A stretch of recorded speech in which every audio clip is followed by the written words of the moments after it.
2020. Bueno, vamos a hacerlo todo. Yo entro un ratito, Santi. Gracias.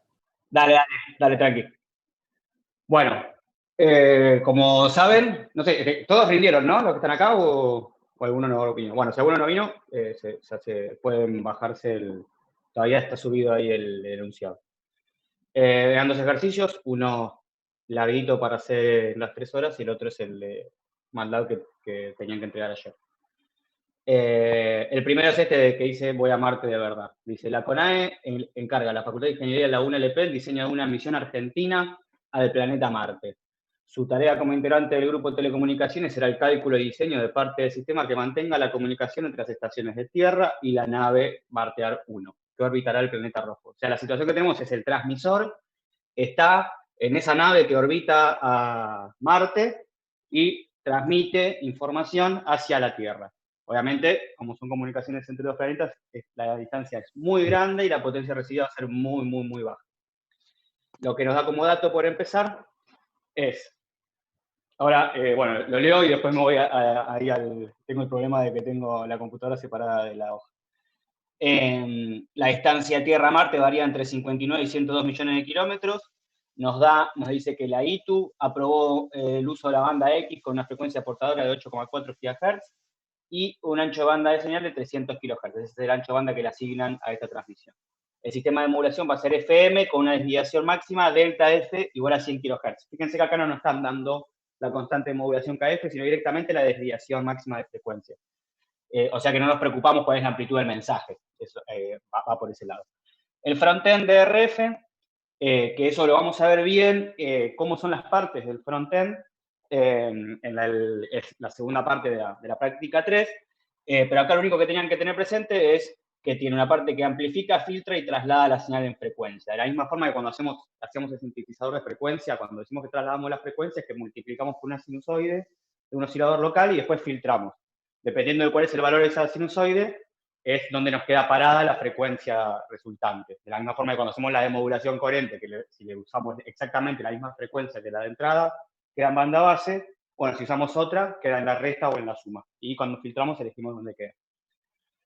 Y dice que a la salida de ese frontend vamos a tener una señal de FM, porque fíjense que no hubo demodulación. Sigue siendo la señal de FM pasabanda, la única diferencia es que en vez de estar en 8,4 GHz, la lleva a una frecuencia mucho más baja, que es de 455 kHz, que es una frecuencia a la cual el demodulador puede precisamente demodular la señal. La estación receptora en tierra dice que tiene una ganancia de antena de 90 dB, que eso siempre es una característica de las antenas, siempre se caracteriza por esa ganancia.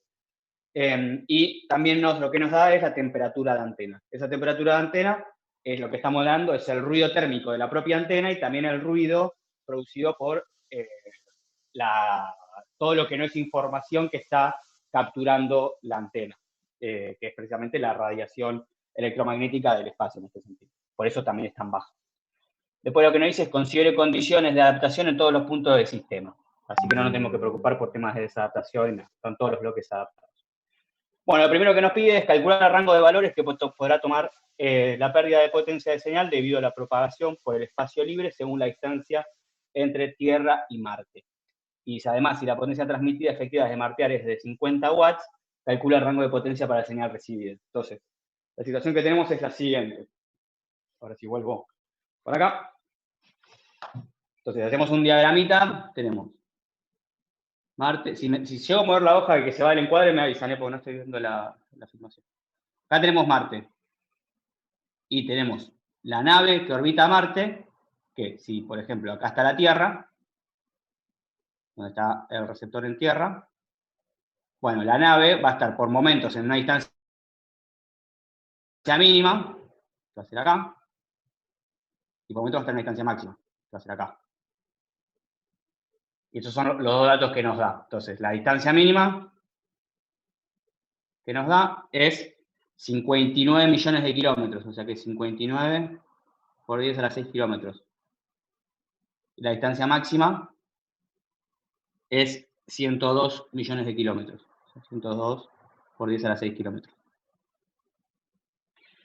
Lo que nos dice, si anotamos todos los datos, que la frecuencia de portadora ya dijimos que era de 8,4 GHz. Giga, recuerden que es por 10 a la 9. Nos asignaron un ancho de banda de 300 kHz. Eso va a ser el ancho de banda de la señal pasabanda. Y nos dice que está modulado en FM. Y el dato que nos da es que su desviación máxima dijimos que era de 100 kHz.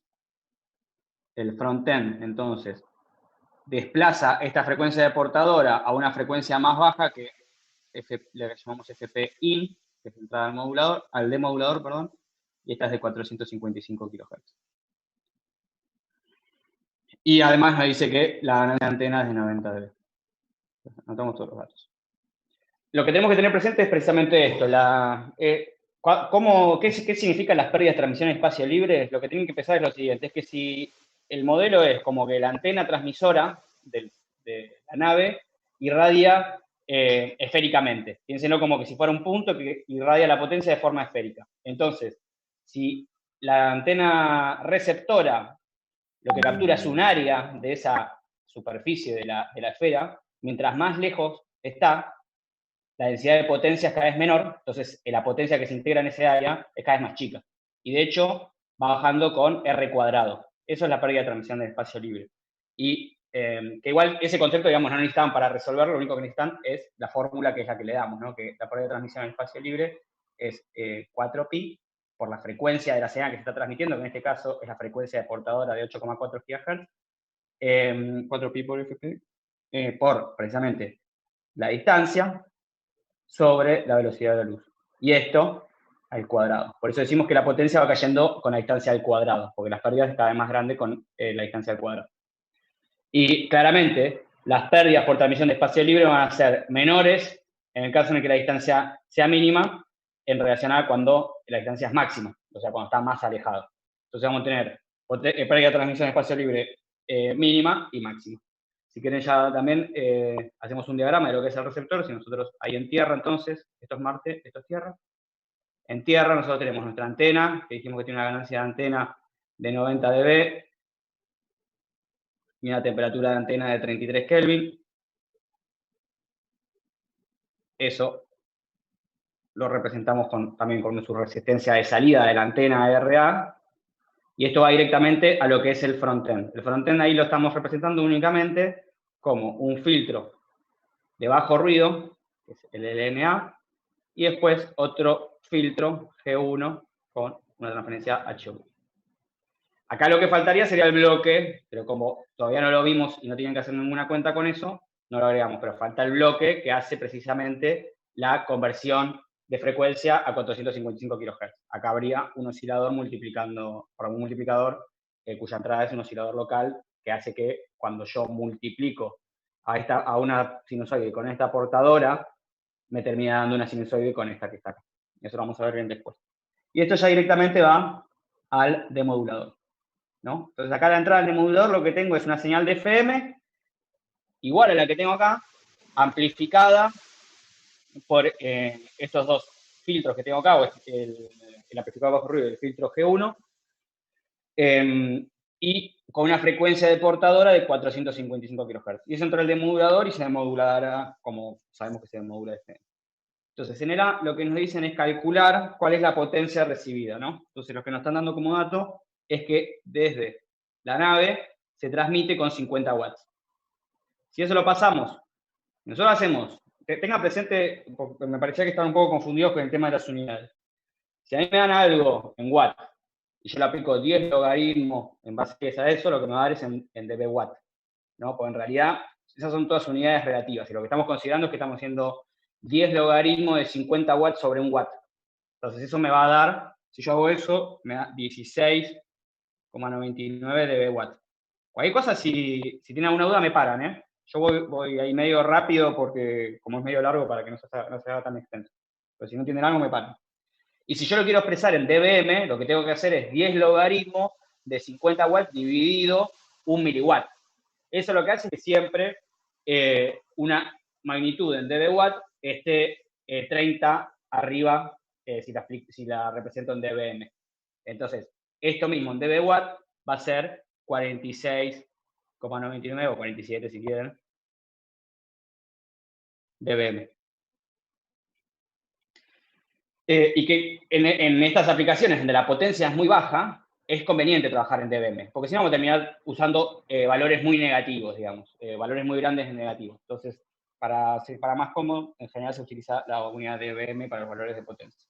Bueno, lo que sabemos es que la potencia recibida acá, que es lo que entra al front-end, va a ser unidades logarítmicas, así que, o si quieren, bien, primero lo ponemos en veces. Entonces va a ser la potencia transmitida dividido la pérdida de transmisión en espacio libre por la ganancia de antena. Fíjense, si esto está en miliwatt y estas dos son adimensionales, esto va a estar en miliwatt. Si esto está en watt, estas dos son adimensionales, esto va a estar en watt. Entonces, ¿qué significa? Si yo lo hago con unidades logarítmicas, la potencia recibida, ahora lo voy a pensar en dB, watt, perdón, en unidades, vamos a poner unidades logarítmicas. Entonces ahora, la potencia recibida va a ser la potencia transmitida menos la pérdida de transmisión en el espacio libre más la ganancia de la antena. Y acá fíjense, acá lo que puede llegar a confundir es que parece que estamos sumando peras con manzanas, pero así funcionan las unidades logarítmicas. Lo que es ganancias o pérdidas va en dB, que es el equivalente a dimensionar en veces. Y lo que es potencia tiene que ir en dB o en dBm. Entonces, si yo acá pongo algo en dBm y le sumo y resto dB, lo que me va a dar es en dBm. Si yo pongo algo de watt, lo que sumo y resto con dB me va a dar en dB watt. Que es lo mismo que pensar acá. Si yo pongo miliwatt, me da miliwatt. Si yo pongo watt, me da watt. Es así. ¿Eso fue una consulta? No, fue un río. Listo, seguimos.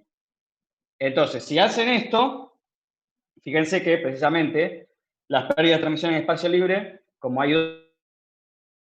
dos distancias, van a tener máximo y valor mínimo. Si calculan, utilizando la de min y la de max, que las que escribimos acá, lo que obtienen es que las pérdidas mínimas es 266,34 dB, que es un montón. Y tiene sentido porque está lejísimo, están a millones de kilómetros. Y en el caso máximo, o sea, cuando está más lejos la nave, lo que... esperen un cachito, estoy haciendo una pavada, estoy grabando la pantalla con el video minimizado. Tengo un segundito, menos mal que me di cuenta ahora. Ahí está, ahí estamos.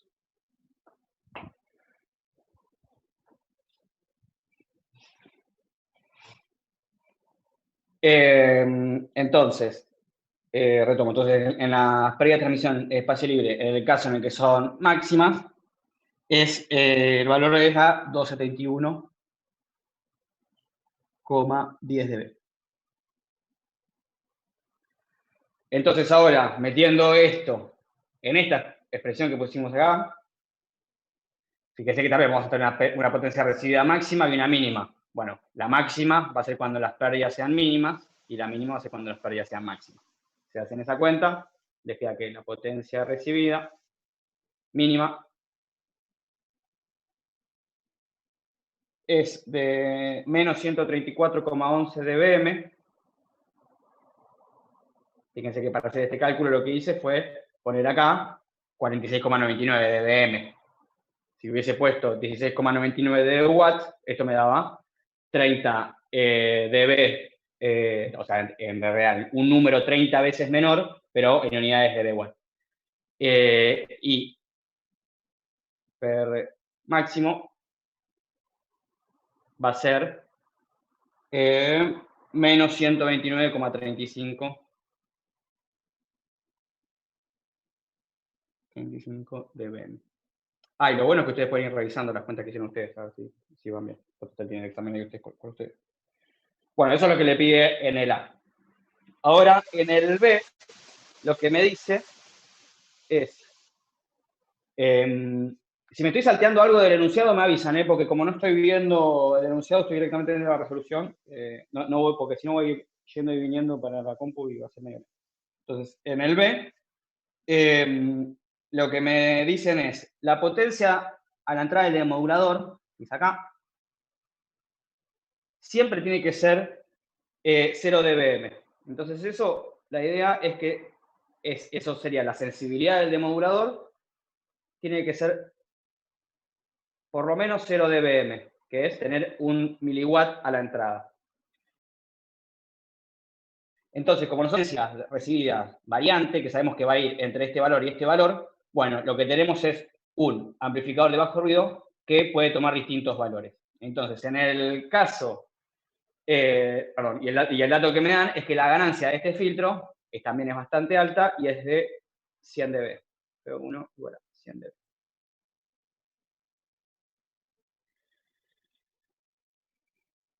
¿Cómo puedo expresar esta potencia a la entrada del demodulador? Esta PD, fíjense que va a ser la potencia recibida más la ganancia del LNA más la ganancia del filtro más G1, más el amplificador ese. Entonces, si acá yo despejo, de vuelta, GLNA, que fácil, es hacer un despeje sencillo, que es PDM menos PR menos G1.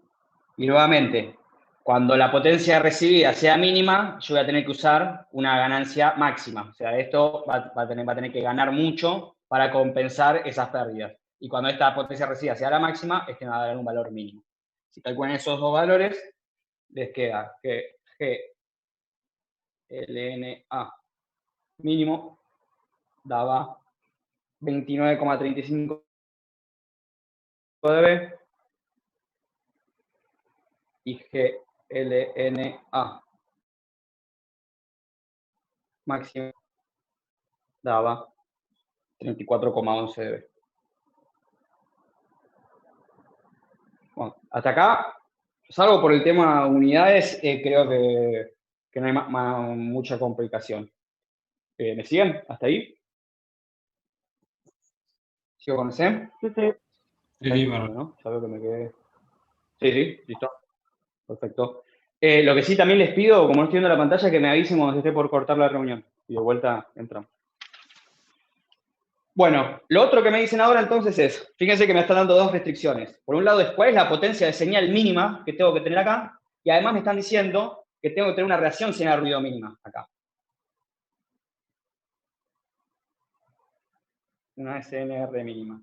Que en el enunciado estaba mal, y el valor que daban era menos 40 dB, pero yo ahora lo voy a hacer con menos 10 dB, igual le pongo el valor que corresponde, en el enunciado estaba con menos 40. Pasa que si usamos este menos 40, fíjense que es muy baja esta reacción señal de ruido, entonces al final este amplificador podía ser muy ruidoso que no pasaba nada. Con menos 10 dB es una restricción más realista.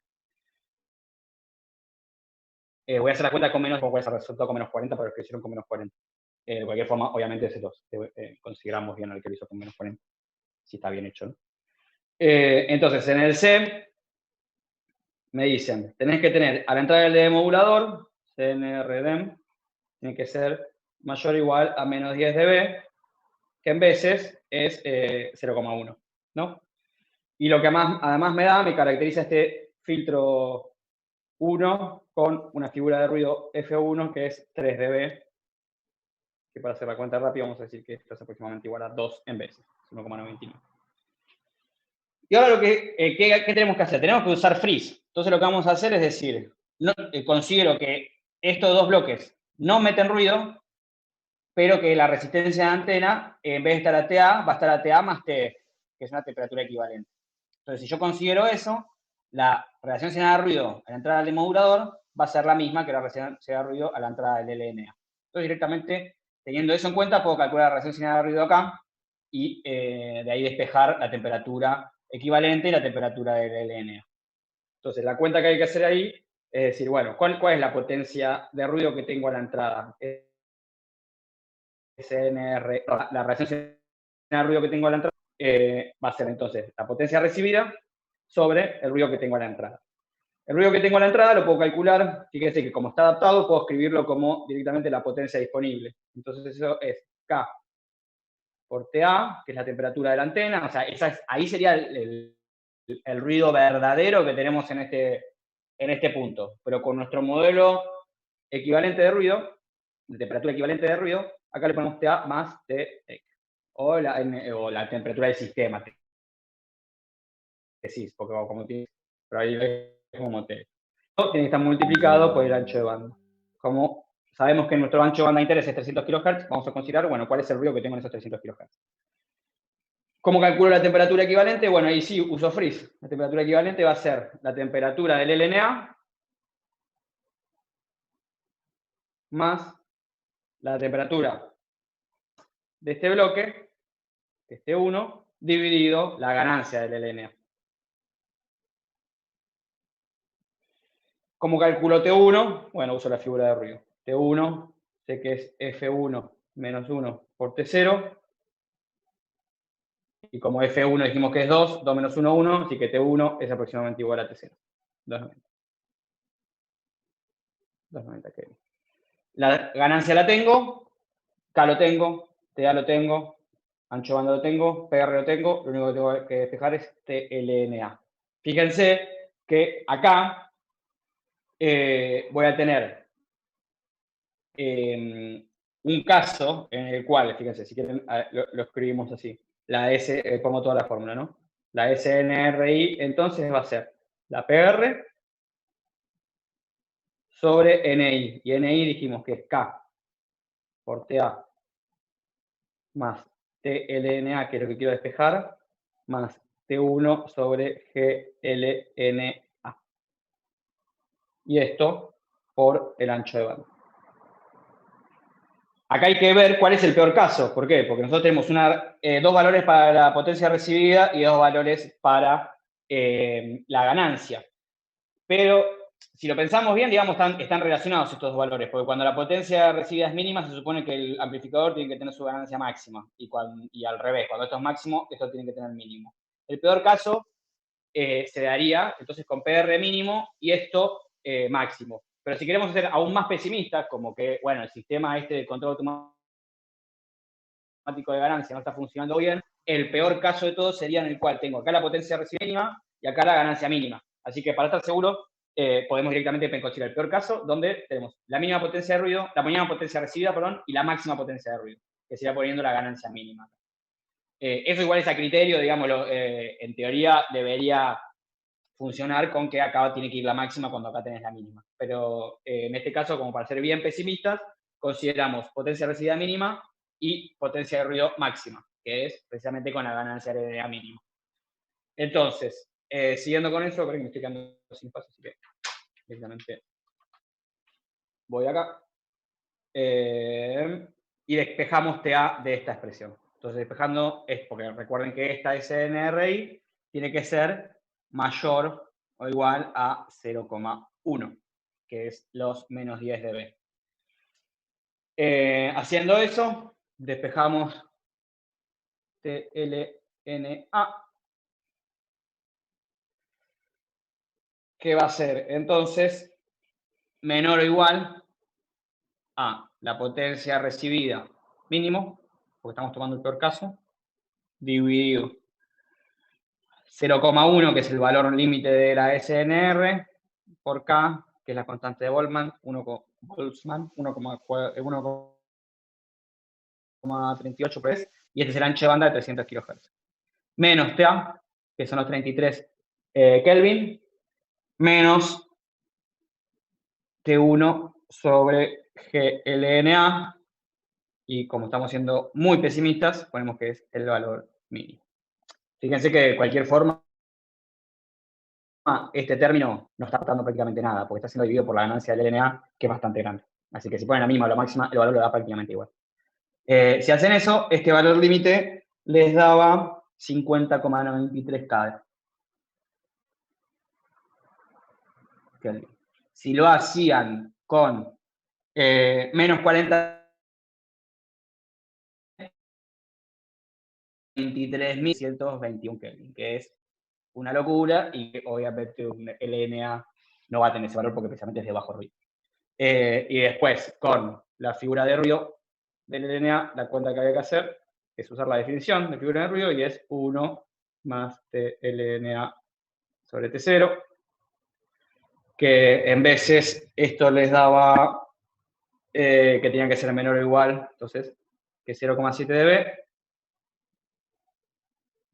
Y, no me traje el valor. Creo que era alrededor de 25 dB. O sea, tienen que hacer, calcular esto y hacer el 10 logaritmos, que creo que es aproximadamente 25 dB, me parece. Igual ahora lo tengo en el MATLAB y lo vemos si quieren. Pero bueno, si tienen esto bien, después tienen que hacer esta cuenta y ver qué valor les da. Bueno, eso por un lado. No sé si hay algo más del enunciado que no vimos de estos incisos. Un segundito. No, listo. Con eso estamos. Ahora, ¿con eso quedó claro o tiene alguna duda de cómo se hace el cálculo de ruido? Es bastante sencillo, había que aplicar feliz nomás. Pasa que era medio confuso, disculpen a lo que les dijimos, lo que pasa es que hubo un cambio de valores ahí de último momento y nos dimos cuenta a la mitad del examen que estaba mal lo de los menos 40 dB. De cualquier forma, el que lo hizo así se lo considera bien, obviamente. Lo que nos dicen ahora es se transmite un tono piloto. A ver cómo era que decía exactamente el enunciado. Dice,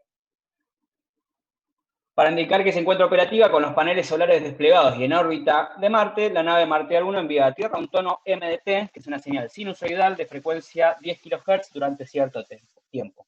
Habría que expresar la señal a la entrada del demodulador. Dice, calcule y grafique su espectro en ancho de banda de Carson, indicando claramente los valores en el eje de frecuencias. Diga si se trata de banda ancha o banda angosta y si el ancho de banda asignado es suficiente. Veo que se está viendo el reflejo de una botella de Fernet Branca y no es que soy un borracho, es que lo uso de pie para una mesita que uso para poner la cámara. Así que está quedando todo grabado esto. Bueno, ¿qué sigue? Entonces, lo que sabemos es que lo que se transmite es esta sinusoide MDT, que la podemos escribir entonces como, bueno, AM, como para decir, bueno, una amplitud que tiene, que no nos interesa mucho, por, acá voy a poner coseno, seno, es lo mismo, 2pi por FMT, donde esta frecuencia de este mensaje es de 10 kHz. Entonces estamos en el típico caso, señal de FM, cuyo mensaje modulador es una sinusoide. Entonces, sabemos que x de t va a tomar la forma típica de una señal de FM, es A por el coseno de 2pi por fp. Y fíjense, como me la están pidiendo a la entrada del demodulador, esta es la que llamamos fp in, es la de 455 kHz, más una desviación de fase. Fíjate. Esto, recuerden que si es PM o FM, va a depender si es proporcional al mensaje o si es proporcional integral del mensaje. Entonces, en este caso, como sabemos que es FM, sabemos que es 2pi por kf, por la integral entre menos infinito y t del coseno de 2pi, acá, AM, perdón, coseno de 2pi por fmt, el primer lambda, diferencial de lambda, se hace en esa integral, lo que es igual a AM por kf sobre fm por el seno de 2pi por fmt menos una fase inicial, que sería esto evaluado en infinito, digamos. Como eso no le da mucha bolilla porque, bueno, en algún momento se prende esto, digamos, ¿no? Entonces, a partir de un momento, esto va a dar un valor constante. Y fíjense que AM y KF no tenemos como dato, pero lo que sí sabemos es que esto tiene que ser el delta F, delta F max, los 100 kHz. ¿No? Igual si lo expresaban de esta forma ya está, tampoco había que enroscarse mucho en esto. Entonces ahora, ya teniendo, ahí tenemos expresada la señal de FM, podemos calcular el índice beta, que sabemos que es delta F, o sea, la desviación máxima de frecuencia dividido la frecuencia del mensaje. Acá se llama beta porque es una sinusoide, si no es el que llamamos D siempre. Que es lo mismo, en vez del ancho de banda de un mensaje que tiene una densidad espectral continua, va la frecuencia del tono. Y eso entonces sabemos que es 100 kHz sobre 10 kHz, o sea que me da 10. Entonces, puedo decir que como beta es mucho más grande que 1, 10 veces más grande que 1, que estoy en régimen de M de banda ancha. ¿No? Entonces, ahora teniendo presente que es un FM de banda ancha, bueno, por empezar, obviamente no podemos hacer la aproximación de banda angosta, donde sabemos que el espectro de esto es más parecido al de una señal, perdón, de modulación lineal como AM, sino que ahora se manifiestan las no linealidades de la modulación, y lo que vemos es algo que ahora, si quieren, después se los muestro, lo hice ahí en MATLAB. Esto se puede, bueno, de hecho hay un ejercicio en la práctica, me parece que es FM en MATLAB, donde se puede ver precisamente el espectro. Lo importante de esto era que dijeran que, bueno, centrado en FPIN, que son los 455 kHz, acá puede o no haber una portadora, en el sentido de que mientras más grande sea este beta, más chica es la potencia de esta portadora. Para estos valores sí se ve bastante la portadora, pero si no lo ponían no pasa nada. Lo importante es poner es que empiezan a aparecer los armónicos, todos separados a la misma distancia, cuyas amplitudes son los coeficientes de Bessel, que tampoco igual importaba mucho que pusieran su valor. Lo que va es qué pasa con el eje de frecuencia. Lo importante es decir, bueno, está centrado en 455 kHz y la separación entre estos tonos es de 10 kHz, que es la frecuencia del mensaje. Todos están separados cada 10 kHz. Venimos para el otro lado. Y obviamente como es una señal real. Aproximadamente 5 minutos que van. Bueno. Terminamos. Sí, bueno, mira, terminamos de ver este y seguimos con el E corto y hacemos de vuelta y seguimos con el E. Entonces, todos estos armónicos están en FM, o sea que este está en FP in más FM, este está en FP in más 2 FM, o sea, tenían que poner separados cada 10 kHz. Y obviamente para el otro lado. Lo mismo. Para el otro.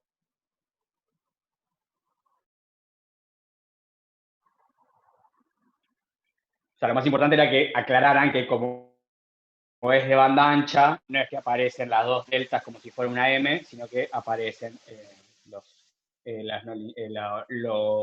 armónicos por la no linealidad. Obviamente esto no está a escala, ¿no? O sea, acá hay un corte. Esto es menos FP y esto es separaciones F. Y esto es S, X, X, y esto es. Bueno, ese es el gráfico que tienen que hacer. Y por último, en este ejercicio lo que me preguntan es si el ancho de banda asignado a 300 kHz es apropiado para esta señal. Entonces lo que tengo que calcular es el ancho de banda de Carson. Saben que el ancho de banda de Carson me dice en qué ancho de banda está concentrado el 98% de la potencia de la señal, que es como si, bueno, prácticamente todas las señales están en este ancho de banda. Y eso saben que lo calculamos como 2 por beta más 1 por FM, o 2 por D más 1 por W, en caso de que sea una señal de espectro continuo. Y si reemplazamos, fíjense que esto es 2 por beta era 10, así que esto es 11 por 10 kHz. Y esto es 220 kHz.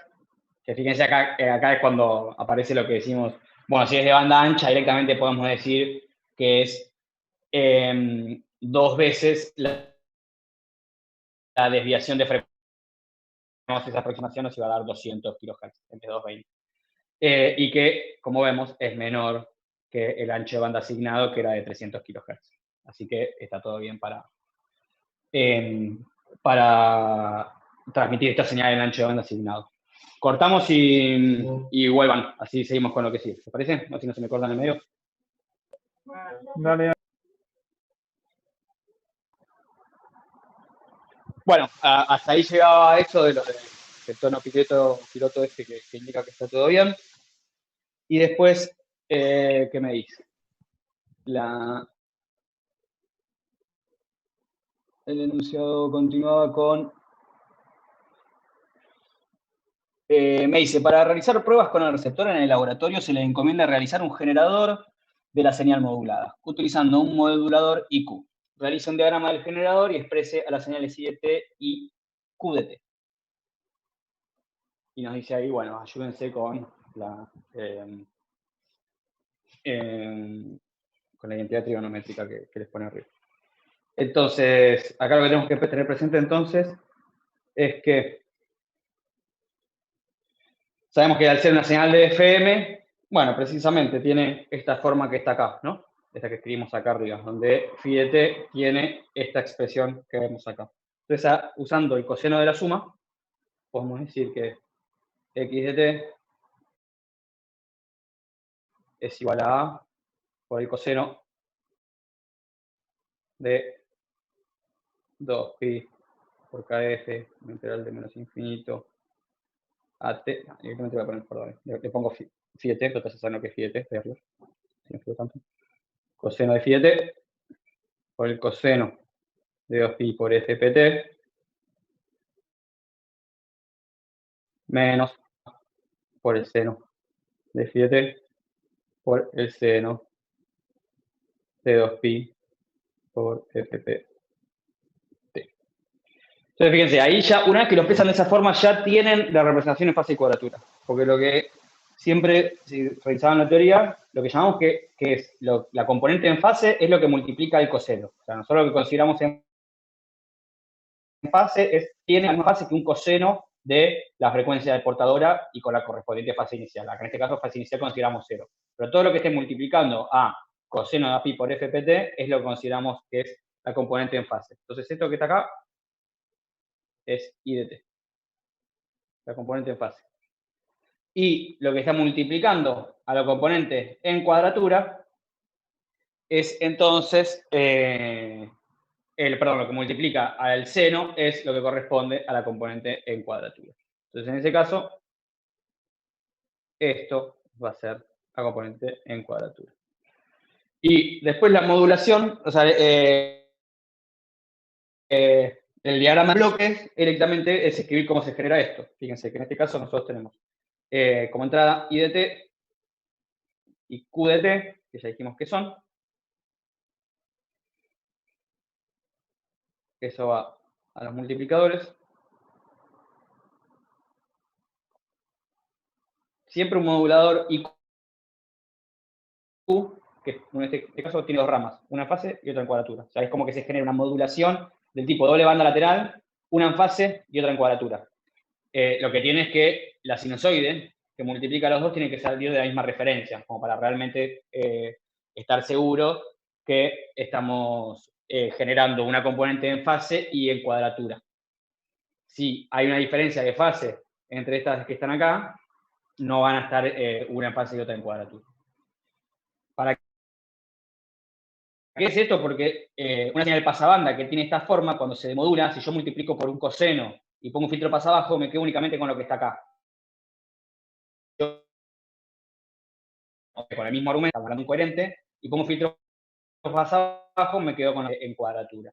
Entonces, lo que tiene ventaja es que puedes transmitir distintas por dos caminos distintos. Una cosa en fase y otra cosa en cuadratura.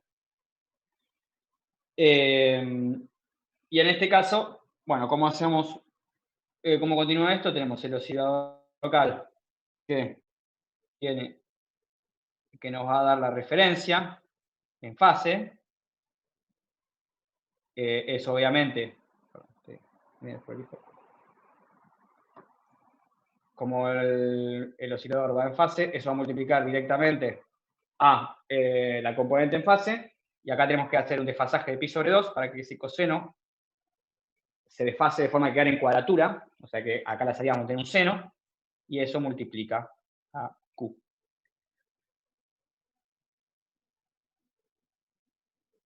Fíjate, acá hay que tener varianza, acá le ponemos un más. Esto sería la Q, por lo menos ahí, ¿no? Entonces acá directamente se suma esto, en el sumador. combina las dos señales en fase y cuadratura, y acá tenemos la señal de salida XDT. Con poner eso ya está completo. Después, si quieren, pueden poner como un diagrama en bloques de, bueno, cómo hago para obtener estas componentes en fase y cuadratura. Digamos, podrías poner un bloque que es MDT, directamente las operaciones que se realizan, ¿no? Este MDT tiene que ir a un integrador. Después se la escala por el coeficiente de modulación KF, y esto ingresa como argumento del coseno. Y entonces acá tengo QDT. Perdón, IDT.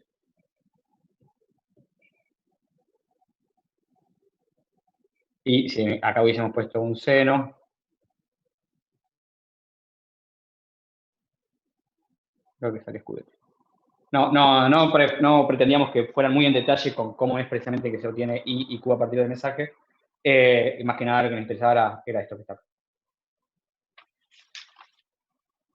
Bueno, y ahora vemos los últimos dos incisos, en el cual tenemos, lo que nos dice es lo siguiente. A ver, voy a revisar el enunciado. Tenemos, dice, para enviar algunos datos de su telemetría, el transmisor de Martiar 1 modula con una señal MDT cuya amplitud puede tomar los valores 1 y -1 de manera aleatoria cada 0,1 segundo. Grafica aproximadamente la dep de la señal a la entrada del demodulador, que es con esta FP-IN de 455 kHz. Ayuda, bueno, hay que tomar en cuenta la distribución de amplitudes. Y cómo se manifiesta eso en el espectro de la señal. Entonces, primero, lo importante es que nos quede claro qué es este nuevo mensaje que estamos utilizando para transmitir los datos de telemetría. Esto es, más adelante van a ver que es una señal digital, esta MDT, donde tenemos lo que sería un tiempo de bit de 0,1 segundo, pero que acá en este caso no es un dato que es irrelevante. Pero sí lo que nos interesa es que sabemos que todo, 1 volt o menos 1 volt, con probabilidad 1 medio. O sea, hay cada tiempo de bit, que es cada 0,1 segundos, puede que como una onda cuadrada, esto se piensa que es una onda cuadrada, que toma valor 1 volt o menos 1 volt con la misma probabilidad. Entonces el análisis que tienen que hacer es el siguiente, ¿no? Si esto se utiliza, entonces ahora para modular en FM, la señal XDT, considerando la portadora de 455 kHz, entonces lo primero que podríamos pensar es, bueno, me olvido un cachito de esto y digo, si MDT es igual a 0, no tengo ningún mensaje. ¿Qué es lo que tengo en XDT? XDT lo que tengo es coseno, o con su correspondiente amplitud, coseno de 2pi por in por t. Tengo un tono, o sea, su espectro va a ser un tono en 455 kHz, una delta i. Ahora, si MDT es igual a 1, que es este caso, como yo estoy modulando en FM con un delta F, por eso dice que tengan en cuenta cuál es la desviación. La desviación dijimos que era la desviación máxima, es de 100 kHz. Entonces, si MDT siempre fuera 1, bueno, yo acá que tengo, que XDT también es un tono a coseno de 2pi por FPin más delta F. O sea, voy a tener algo que está en 555 kHz. Y ahora, si MDT es igual a menos 1 volt, lo que tengo es XDT a por el coseno de 2 FPin menos delta F. Entonces, en definitiva, esta XDT no es un tono que está en FP, porque MDT nunca vale 0, vale o 1 o menos 1. Lo que es un tono que está en 555 kHz la mitad de las veces y 355 kHz la otra mitad de las veces, con probabilidad 1 medio. Por eso estamos diciendo que son equiprobables. Entonces, en definitiva, lo que termino teniendo es, si yo el espectro, SXXF, si acá está FPIN, tengo una acá y otra delta acá. Donde esto es precisamente delta F. Y lo mismo para el otro lado. Menos FPIN. Una delta acá, otra delta acá. Y eso también tiene sentido por esto que hablamos del teorema de Woodward. Ustedes acuérdense que si yo tengo un mensaje que es un proceso aleatorio y estoy modulando en FM de banda ancha, como es este caso, lo que termina apareciendo en el espectro es, centrado en la frecuencia de portadora, la distribución de probabilidad de M. Y en este caso, fíjense que está apareciendo eso. ¿Qué es la distribución de probabilidad? Es una distribución, si lo pensamos que es continua, van a ser dos deltas, una valor igual a 1 y otra valor igual a menos 1. Entonces, es precisamente lo que está pasando.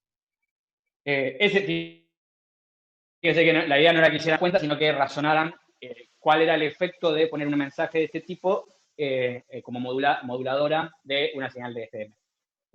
De hecho, el ejercicio de MATLAB original era que ustedes simulen esto, pero nos parecía capaz de hacer simulaciones estocásticas complicado, así que optamos por el otro ejercicio. Pero igual ahora yo lo tengo hecho y se los puedo mostrar si quieren, como para que vean bien cómo es que queda. ¿Tienen alguna duda con este? Si no, ya vemos el E y ya lo quitamos y vemos el ejercicio de MATLAB rápido también. Santi, ¿podés repetir Sí. la conclusión que llegaste del teorema de Woodward? El teorema de Woodward lo que te dice es que si vos tenés un mensaje aleatorio modulando a una señal de FM de banda ancha, el espectro, o sea, pensemos al revés, ¿no? Si es de banda angosta, acordate que vos tenés la delta en la frecuencia de portadora y superpuesto con eso tenés el espectro del mensaje en banda base, que es la densidad espectral de potencia del mensaje en banda base, sea cual sea, independientemente de cuál es la distribución, vos ahí lo que te determina cuál es la forma que toma alrededor de FP es la densidad espectral de potencia de M en banda base. Nada tiene que ver la distribución de amplitudes que toma. Ahora, cuando es de banda ancha, ahí sucede es que el espectro de la señal pasabanda está parado en FP, pero la forma que toma no es la de la densidad espectral de potencia, sino de la distribución de amplitudes. Entonces, si esto es una gaussiana, por ejemplo, acá nos hubiese aparecido una campana. Es medio loco, pero es así. O sea, eso es lo que dice el teorema de Woodward, y si lo simulás, realmente aparece. Y acá lo que está sucediendo es, por dos caminos estamos llegando a la solución. Por un lado, que si lo pensamos de esta forma, claramente el efecto tiene que ser este, ¿no? Porque si es una señal que la mitad del tiempo está en un tono en 555 kHz y la otra mitad del tiempo está en 355 kHz, van a ser dos tonos a esas frecuencias. Y si lo pensamos desde el punto de vista del teorema de Woodward, bueno, la distribución continua de MDT son dos deltas, una en un bol y una menos un bol, con área un medio. O sea, si yo tengo una menos infinito a infinito, me tiene que dar 1, así que tengo una delta en un bol con área un medio y una delta menos un bol con área un medio. Bueno, eso si yo lo veo en el espectro me termina quedando como esto. Centrado en FP, dos deltas, una para cada lado. Y la separación que tiene es ese valor de amplitud por la desviación de frecuencia. Acá como es un bol, bueno, tenés delta F. Quedó más claro ahí, Lautaro, ¿no? ¿Viste, profesor? Sí, muchas gracias. Santi, yo también tengo una duda con respecto a eso. Porque yo lo planteé por el lado de Woodward, no me di cuenta de hacer el análisis más cualitativo. En ese caso, la desviación respecto de la frecuencia portadora quedaba 2pi kF. Sí. No estaría viendo cómo hago que ese 2pi kF sea igual a los 75 kHz. Y porque fíjate que no es 75 kHz, es 100 kHz. Perdón. Es la desviación de frecuencia máxima. Porque, sí, fíjate, nosotros acá lo estamos... Me quedé con los 75 del mensaje, un mensaje de voz. Acá, sí, estás con otra cosa. Digamos, acá es lo mismo, en el sentido de que no te estamos dando... Nosotros no te dimos KF. No sabes cuál es el valor de KF.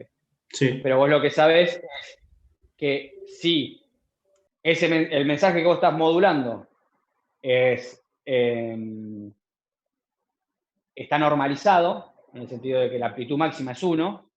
Bueno, entonces, perdón, vamos a verlo de esta forma mejor, más fácil. Vamos a reescribir cómo es la señal x de t. X de t es a por el coseno de 2pi por fp en este caso por t, más 2pi por kf por integral menos infinito a t de m de lambda diferencial de lambda.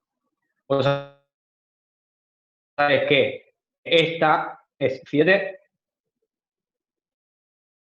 entonces f de t va a ser 1 sobre 2pi derivada de phi de t con respecto al tiempo. Entonces esto me queda que f por m. El delta f, que nosotros ponemos, max, en definitiva, por máximo de t. ¿No? Entonces, nosotros lo que te decimos es, esto es 100 kHz. No estamos diciendo cuál es KF. En este caso en particular, como además te estamos diciendo cuál es MDT, puedes darte cuenta que KF es 100 también. 100, será 100 kHz sobre volt. Pero la separación está, volviendo a lo que me decías, no va a ser 2pi por KF, sino que va a ser KF en este caso. ¿Por qué? Porque el mensaje tiene valor máximo 1. Bien, perfecto, perfecto. Ahí queda mucho más claro. No llegué a darme cuenta de eso. Igual si pusiste las deltas, ya, ahí ya tenés un lindo punto. Ok, bárbaro. Bueno, entonces si les parece, hacemos el E rapidito. Este era muy sencillo, era muy similar al ejercicio 2 de la práctica 3. De vuelta, nos dicen, bueno, tenemos que generar un sintetizador de frecuencia. Algo para que sea exactamente la noción. Dice, con fines de testeo se le solicita el diseño de un sintetizador de frecuencia para generar tonos entre 100 Hz y 15 kHz a pasos de 100 Hz. El oscilador de referencia se toma a partir de la señal de PPS que entrega un receptor GPS. Eso es un pulso por segundo, o sea que es una referencia de 1 Hz. Especifique los componentes del sintetizador. Bueno, tenemos que usar el sintetizador en base a un PLL, donde tenemos una frecuencia de referencia, que en este caso la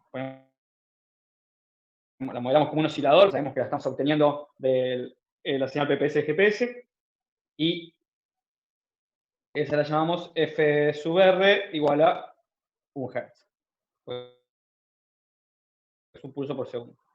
Y esto entra al esquema de un PLL, que sabemos que lo primero que tenemos es un detector de fase. Esto va un filtro de lazo. O sea, de forma genérica, ¿no? Ni siquiera nos preocupamos qué filtro le ponemos. Sabemos que a un VCO. Y en este caso, bueno, sabemos que si vamos derecho, pongo el VCO directamente al detector de fase, lo que va a hacer es que cuando esto esté enganchado, la salida del VCO va a ser de 1 Hz. Bueno, como yo quiero, primero que quiero frecuencias mucho más altas y además quiero poder elegir distintos valores de frecuencia, lo que acá va a haber es un divisor de frecuencia por n y después otro divisor de frecuencia que va a ser variable por r. Perdón,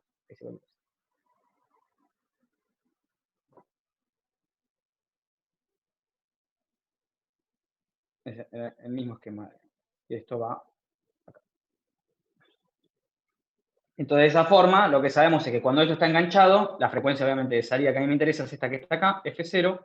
Cuando está enganchado, yo sé que FR va a ser igual a F0 sobre Rn. Entonces, si yo espejo F0, esto va a ser Rn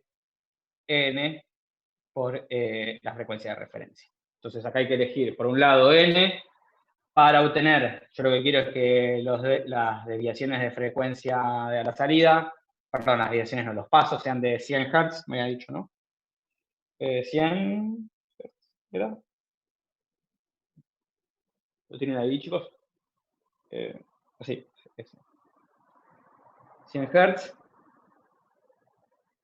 Lo que dijimos es que FR es igual a 1 Hz. Y ahí, bueno, los valores que tiene R siempre tienen que ser enteros, y la idea es que estos pasos se den cada pasos enteros, o sea, de a una unidad de R. Entonces yo, por ejemplo, pueden agarrar dos valores cualquiera, yo digo, bueno, también el otro dato que me dan es que la frecuencia de portadora mínima que quiero generar sea de 100 Hz, y la frecuencia de portadora máxima sea 15 kHz.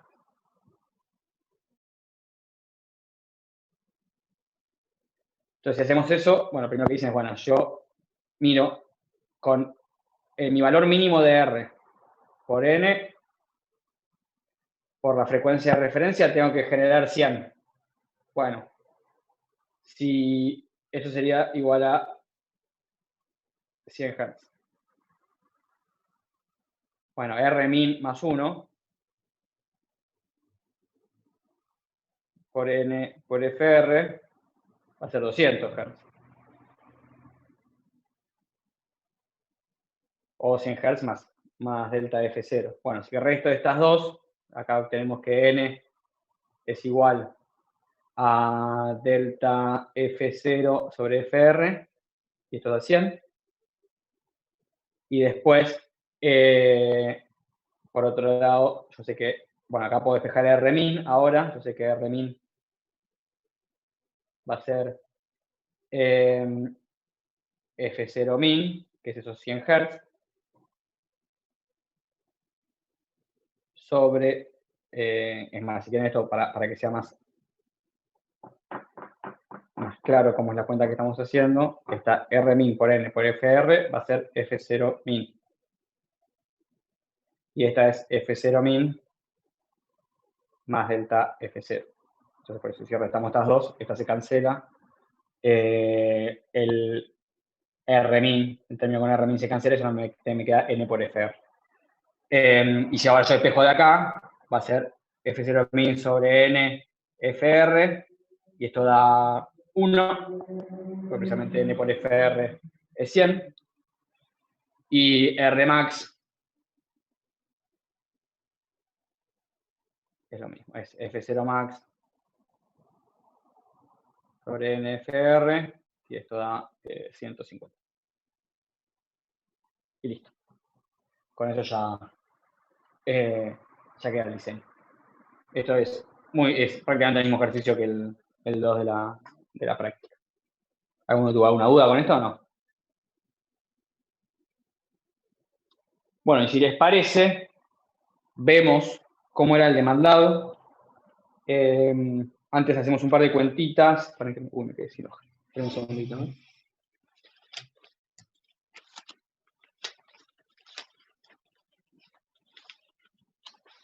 Terminamos con ese.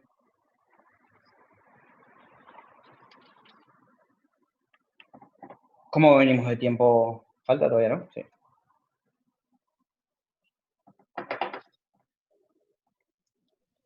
Sí, Bueno, en el ejercicio de demanda, la idea es... la idea era hacer básicamente el mismo ejercicio del 1 de la práctica 3, pero dándole valores a las constantes. No había mucho más vuelta que eso. Lo que vi que me pareció que los confundía un poco era el hecho de que yo les di, bueno, un FDS genérico con KP y KI, pero la idea era que si nosotros pedimos un PLL de orden 1, se dieran cuenta que KI tenía que ser 0, porque el FDS tiene que ser una constante. Y en el caso de cuando tenían que seguir una rampa, ahora sí una rampa de frecuencia, ahí tiene que ser sí o sí un PLL de orden 2, entonces que respecto a eso. Entonces en el ejercicio 2 tenemos, bueno, el modelo del PLL, ¿no? Tenemos un detector de fase, este ya es el final del PLL, acá tenemos FDS.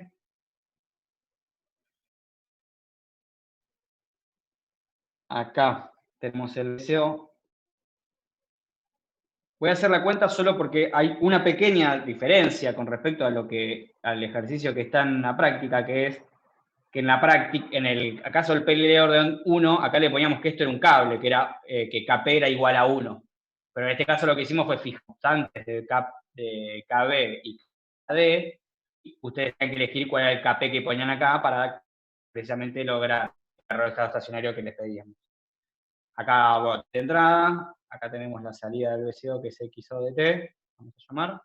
Esta vamos a llamar que es EDDT, que es la salida del detector de fase, y EODT ya del filtro. Para dejar bien en claro, entonces será A por el coseno de 2pi TPT más una fase, una desviación. A7. EDDT, perdón, XODT, lo que decíamos es que este es un detector de fase sinusoidal. XODT es, con un menos le ponemos a veces, me parece, seno de 2pi por FPT, más tita de t, que va a ser la fase, o la salida del VCO. Es un detector sinusoidal, acá le ponemos que es, bueno, con la constante del t por el seno de psi de t, donde psi de t es menos tita de t, es el error en la estimación. Y E0 de t va a ser la salida del lazo a la entrada de EDDT. Dependiendo de qué tipo de filtro, es la expresión que genera. Saben que va a ser así. Como dijimos que FDS, le pusimos forma genérica KP sobre S, esto quiere decir que tiene una rama de la entrada y otra que es proporcional integral de la entrada. Entonces, si quieren de forma general, ya la podemos escribir como KP, perdón, E0 de T, la salida. E0 de T va a ser KP por E de T más KI por la integral de menos infinito a T de E de lambda diferencial de lambda. Este término va a estar siempre y cuando KI sea distinto de C. Y la última ecuación que nos queda es decir que tita de T, que es la fase, la desviación de fase de la salida, a la salida del VCO, bueno, sabemos que es proporcional integral de la entrada. O sea que la frecuencia de la señal X o de T es proporcional a la señal que tenemos a la entrada. Ese tita de T es, entonces, KB, y esto fue la aclaración que les hice en el aviso, que no es de 2pi por KB, porque fíjense que yo en el enunciado acá es de Hertz sobre Volt. Si fuera Hertz sobre Volt, 2pi acá. Y como las cuentas están hechas sin ese 2pi, esto hay que aclarar que está en radianes sobre segundo, sobre Volt. Por eso le hice esa aclaración, se me pasó. Entonces va a ser KB por la integral entre menos infinito y t de E0 de lambda, diferencial de lambda. Y esto siempre es así, independientemente del lazo, porque esto tiene que ver con el BC. Entonces, lo mismo, si ahora queremos ver cuál es a partir de esto, queremos plantear el modelo lineal, lo que consideramos es que a la entrada tenemos phi de t,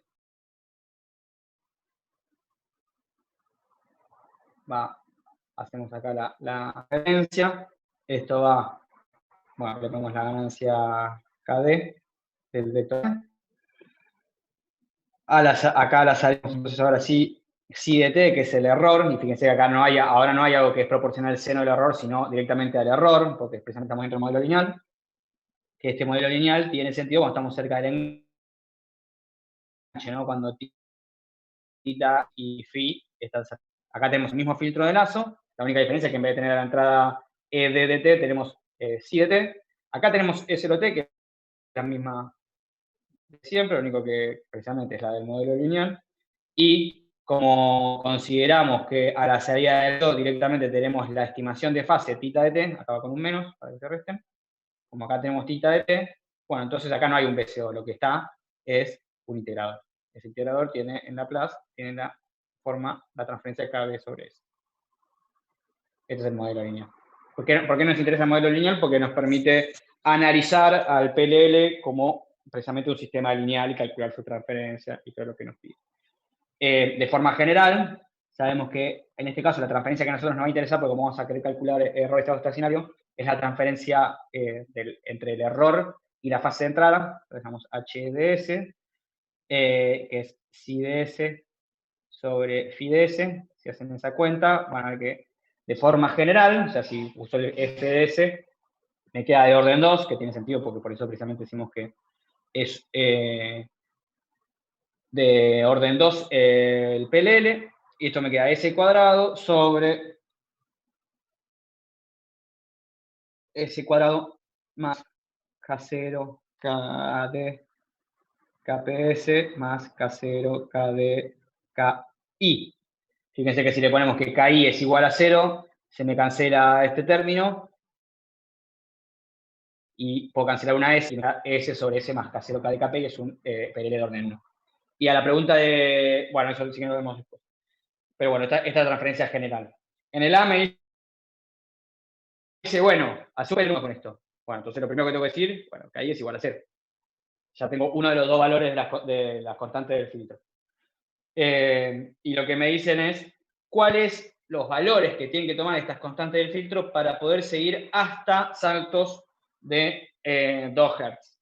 Entonces, como es de orden 1, KI es igual a 0. Entonces ahora lo que tengo que ver es cuáles son los valores que puede tomar KP. Entonces, a mí lo que me dicen es que f de t es delta f por u de t, ¿no? Tengo un salto de frecuencia delta f. Y esto sabemos que es 1 sobre 2pi por la derivada de la desviación de fase con respecto al tiempo, ¿no? ¿Eso qué quiere decir? Que, no, bueno, eso lo dejamos planteado así. Ahora lo que queremos ver es, viendo la característica no lineal del PLL, ver cuáles son los valores que yo le tengo que poner a KP, porque fíjense que a mí que me dijeron que KB es 1 radian sobre segundo sobre volt, y KD es 2 volt sobre radian. Fíjense que ya están fijos KB y KD, el único parámetro libre que me queda es KP. Entonces, ahora voy a mirar dentro de esa característica no lineal cuál es el valor que tengo que poner a KP para poder seguir estos saltos. Entonces, hay que hacer exactamente la misma cuenta que hicimos en el ejercicio 1, pero considerando que ahora en vez de que acá tenés un 1, tenés KP.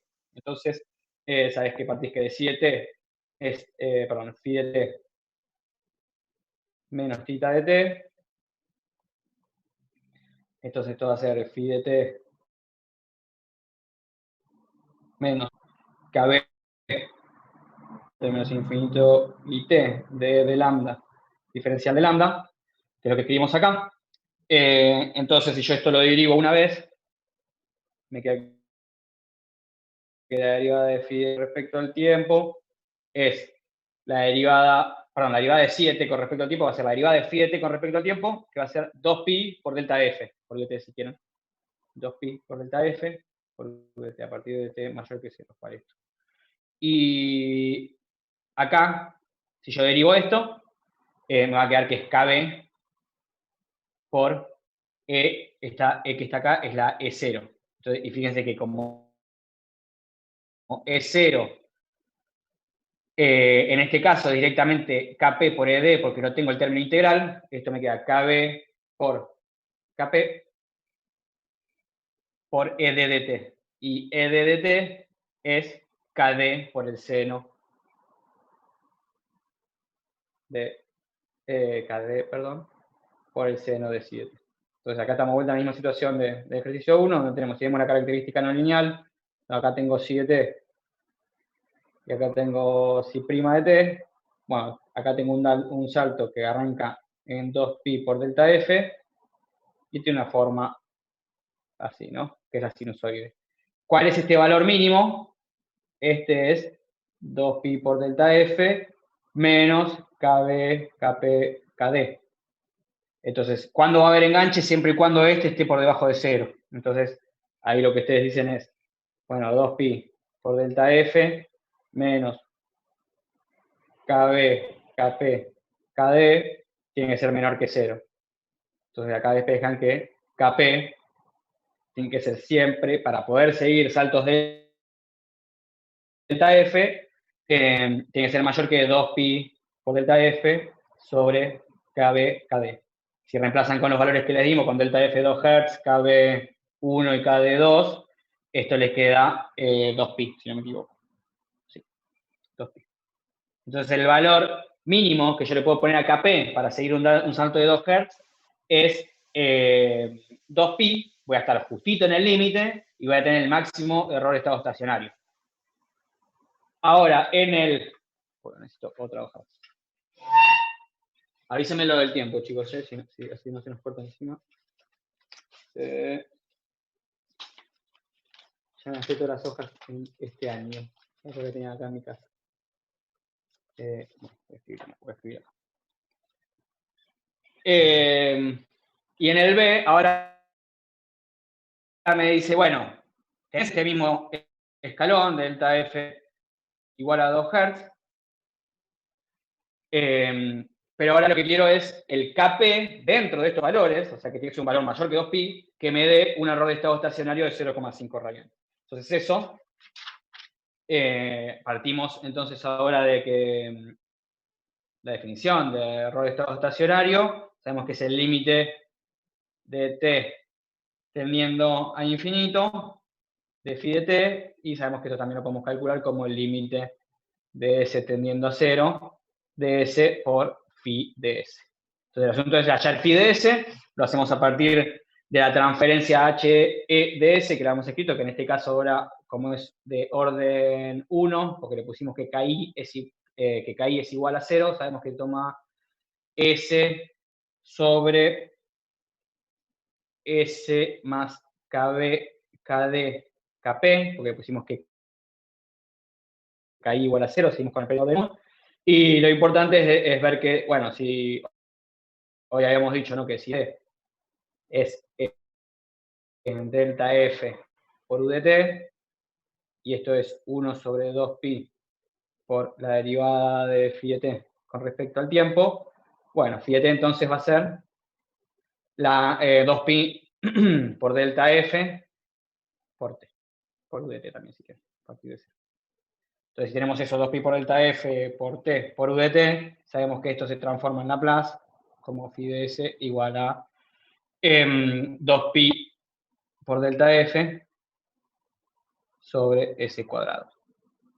Entonces, es fácil la cuenta ahora que phi es s va a ser el límite de s tendiendo a 0 de s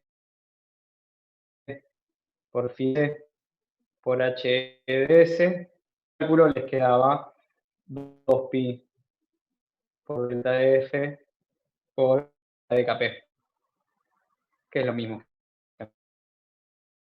La única diferencia es que en vez de tener kp, este kp valía igual a 1. Para obtener el phi SS que nosotros queremos. Nosotros queremos que este sea igual a 0,5 radianes. Si despejan acá kp, les da que esto es igual a 4pi, que tiene sentido con el criterio este de que sea mayor que 2pi. Bueno, y ahora antes de pasar al MATLAB, vemos los otros que quedan, y después lo vemos todo como les deberían haber quedado los gráficos. En el C ahora el asunto es lo mismo, pero considerando una rampa de frecuencia. Entonces, nosotros lo que hacemos es que f de t es esta f punto por t por dt, ¿no? A partir de 0 tenemos una rampa de frecuencia con pendiente f punto. Y de vuelta, esto sabemos que es 1 sobre 2pi por la derivada de phi de t con respecto al tiempo. Esto me di cuenta que había varios que no lo tenían presente y expresar phi de t en este contexto. Pero fíjense que tiene esta igualdad y directamente lo que tiene que hacer es integrar esto multiplicado por 2pi. Entonces fíjense que si hacemos eso, phi de t es igual a 2pi por la integral 3 menos infinito y t de f punto por de lambda, diferencial de lambda, y que es pi, pues fíjense que cuando integran lambda, queda lambda cuadrado sobre 2 y se cancela el 2, pi por f prima, por f punto, perdón, por t cuadrado por u de t. Y acá es donde varios que no se dieron cuenta. Entonces, así tenés eso, y después usaban la expresión que ya habían visto en el resultado, que ya saben cómo tiene que dar esto, les queda con un 2 mal, un 2 dando vuelta, que no sabían cómo. Con la mirada rápida que hice ayer de los ejercicios más lados me di cuenta de eso. Y bueno, si esto, que a mí en realidad lo que me interesa, o sea, yo sé que la derivada primera de esto va a ser 2pi por f punto por t, la derivada segunda de phi de t va a ser, esto me queda 2pi por f punto por t, de vuelta me queda por f punto de t. En este contexto, ahora sí, lo que cambia es la salida del filtro, porque tenemos, como es de orden 2, va a ser que va a ser kp por e de t, más ki por integral es infinito, y t de e de lambda, siendo el mismo, porque el único filtro, y entonces de vuelta, yo puedo escribir a psi de t como phi de t menos tita de t igual a phi de t menos, reemplazo a tita de t por kb por la integral entre menos infinito y t de E0 de lambda, diferencial de lambda. Fíjense que esto de vuelta es por cómo funciona el BCO. Entonces yo derivo 2 veces esto, voy a obtener que la derivada segunda de phi de t con respecto al tiempo va a ser la derivada segunda de, perdón, la derivada segunda de psi va a ser igual a la derivada segunda de phi, que es esto que está acá, así que acá le pongo 2pi por f punto por u de t, menos, fíjese, con la derivada primera me quedaría kb por E0 de lambda, con la segunda derivada me queda kb por la derivada primera de E0 de lambda. Entonces eso me queda menos kb, y ahora fíjense que la derivada primera de E0 de lambda va a ser kp por esta derivada de ed de t, y ed era es kd por el seno, así que esto me queda kd, kp, kd por el coseno de psi de t menos kb, ki, kd por el seno de psi de t. Y acá de vuelta, acá lo que se hace es ver la curva cabalística, pero aproximada, como es muy chiquito, porque si no se complica mucho hacer el gráfico, igual funciona. Lo que tenemos que tener presente es que es un resultado aproximado, y eso incluso con la simulación con la función que yo les di, la pueden calcular la exacta, que era parte también de algo que queríamos hacer, pero me pareció que iba a ser demasiado complicado. Bueno, si hacemos el análisis es exactamente el mismo, y la condición que terminan sacando es que 2pi por f' menos kb,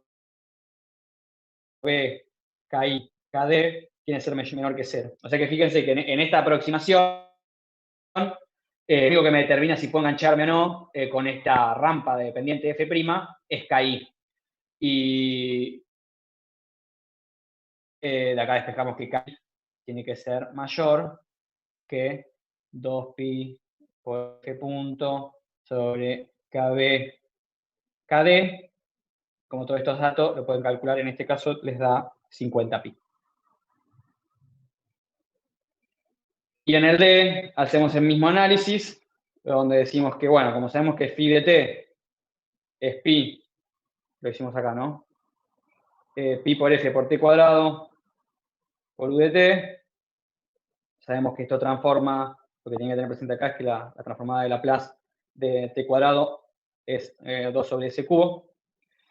Entonces esto le queda que phi de s es 2 por pi por f, perdón, este es f punto, 2pi por f punto sobre s cubo.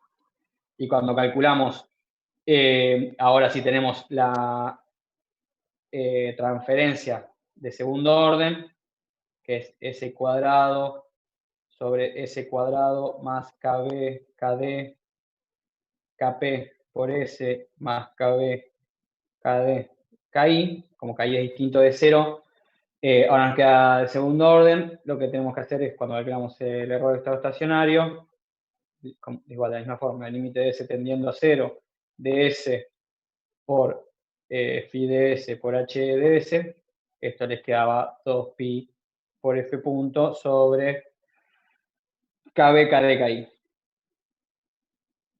Y la idea es que esto fuera 0,5 radianes.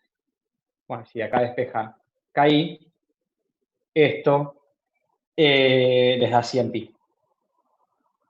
Y fíjense que con esta aproximación que hicimos, KP puede tomar cualquier valor. Así que la idea era que dejaran KP igual que antes. A KP le ponemos el 4pi. Igual ahora si quieren vemos cuál es el efecto de cambiar KP. Si quieren, no sé cómo venimos de tiempo. Debe estar por cortar. ¿Quieren que salgamos y entramos de vuelta y ya les muestro cómo les quedan los gráficos y con esto termino? ¿Les parece? Cortamos y arrancamos de vuelta hacia más, yo me paso directamente a la computadora. ¿Tienen alguna duda con los cálculos estos? Es lo mismo que hicimos en el ejercicio, pero la única variante era que en el de orden 1, en vez de tener un KP igual a 1, tenían que despejar el valor de KP. Bueno, si les parece, cortamos y vuelvo a armarlo, así ya vemos cómo queda todo en MATLAB y terminamos. Santiago, ¿se escucha ahí? Sí. Sí. Yo quería preguntar si se podía subir fotos de estas hojas porque entré tarde y hay compañeros que no pudieron ver la explicación. Estamos filmando en este momento, está capturando la pantalla y voy a subir el video con toda la explicación. Ah, ok, gracias. Listo. Bueno, salgan y vuelvan a entrar que pasamos al MATLAB.